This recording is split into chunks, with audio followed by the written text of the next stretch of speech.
Trustee గారితో మాట్లాడొస్తాను. త్వరగా నైవేద్యం పెట్టేసి మేయర్ గారింటికి ప్రసాదం పట్టుకెళ్ళాలి. నేను వేద పాఠశాలకు వెళ్ళాలి, తొందరగా రండి. అవన్నీ తర్వాత అమ్మవారికి నైవేద్యం పెట్టాకే వెళ్ళు. నేను ట్రస్టీ గారితో ప్లేట్ల కలెక్షన్ గురించి మాట్లాడి వెంటనే వచ్చేస్తాను. ఎక్కువ మంత్రాలు చదవకుండా త్వరగా కానీ పులిహోర పైన ఉన్న జీడిపప్పు కదలకుండా నైవేద్యం పెట్టు. తినమ్మా తిను.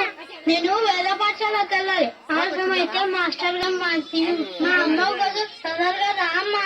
త్వరగా వచ్చి తినకపోతే నేను ఇవాళ అంతా భోజనం చేయను.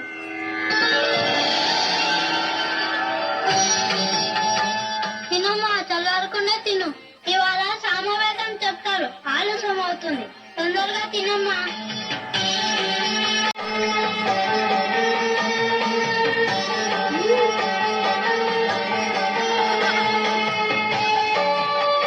బాగుందా?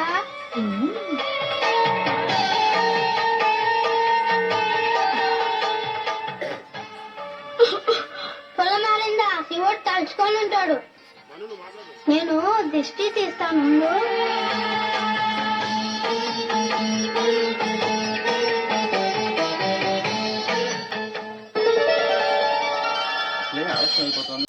దుర్గమ్మ తినేసింది. విగ్రహం ప్రసాదం తింటవేంట్రా? నిజంగానే అరిగించింది. నువ్వు తినేసి అమ్మవారి మీదకి నెట్టేస్తున్నావా?